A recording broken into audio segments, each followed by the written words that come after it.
John 20, verse 11b to 13. As Mary wept, she stooped to look into the tomb. She saw two angels in white, sitting where the body of Jesus had been, one at the head and one at the feet. They asked her, "Woman, why are you crying?" She said to them, "Because they have taken away my Lord, and I do not know where they have laid him." At a certain point, Mary stooped down and peeked into the empty tomb. To her surprise, she saw two angels dressed in white, sitting where Jesus' body had lain on the stone shelf. One angel was sitting where his feet had been, another angel where his head had lain. Instead of telling Mary that Jesus had raised from the dead, the angels asked her why she was crying. Mary tearfully replied, "Because they have taken away my Lord, and I do not know where they have laid him." John makes clear, through Mary's actions, how powerfully the death of Jesus impressed the disciples. When they saw him suffer for hours on the cross, and then his lifeless body removed and prepared for burial, death was all too real and devastating. With his death, their faith and hope died also. And when the angels were about to offer Mary comfort and reassurance, she didn't listen to them, but just kept lamenting the disappearance of the body. She was distressed that the cold, lifeless body of her Lord had been taken away. The angel's question implied that there was no need for tears. Why are you crying? This is a good question. As one commentator put it, "Indeed, why does she weep, when we should all have had great reason to weep for all eternity if what she wept for had been given her, namely the dead body of her Lord?" Continuing our study then of John chapter 20, verses 14 to 17. Mary Magdalene, saying this, turned around and saw Jesus standing there, but she did not realize that it was Jesus. "Woman," he said, "why are you crying? Who is it you are looking for?" Thinking he was the gardener, Mary said, "Sir, if you have carried him away, tell me where you have put him, and I will take him away." Jesus said to her, "Mary." She turned toward him and cried out in Aramaic, "Rabboni," which means teacher. Mary apparently didn't realize till later that she had spoken with angels, but as she was speaking, she suddenly became aware that someone was standing behind her. So she turned and saw a man standing there, but didn't realize it was Jesus. Apparently, her eyes were held so as not to immediately recognize Jesus, just as Luke says in his Gospel concerning the two disciples on the road to Emmaus. We're told they walked with Jesus but didn't recognize him because their eyes were held so as not to recognize him. Luke chapter 24:16. The man spoke to Mary, saying, "Woman, why are you crying? Who is it you are looking for?" So Mary, apparently thinking that a man in the garden that early in the morning would probably be the gardener, she asked him, "Sir, if you have carried him away, tell me where you have put him, and I will take him away." Mary, in her deep love, was not thinking straight. Even if the gardener had removed the body and told her where it was, how in the world would she be able to carry it back to the tomb of Joseph of Arimathea? Her love was so deep and intense that it didn't consider how a thing could be done. She only wanted to see the body of the Lord returned. But then came the moment of revelation. Jesus spoke her name in the same way that he used to speak it, Mary. In the Greek, it's Mariam.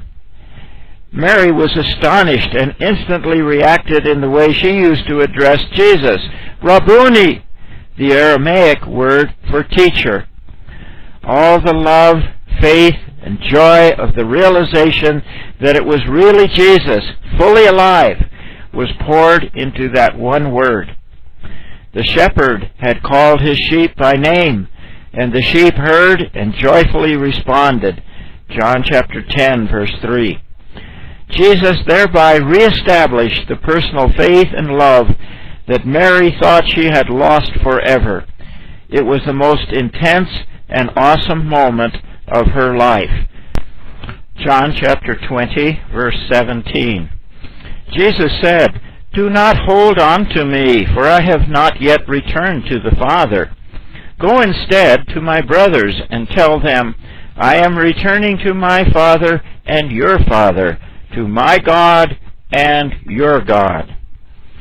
In Matthew's account, a group of women met Jesus as they were returning from the tomb, and were told they took hold of his feet and worshipped him. Matthew 28, verse 9. This is also what Mary did, since it was Oriental custom to fall at the feet of an important person and wrap your arms around that person's feet, and even to kiss that person's feet.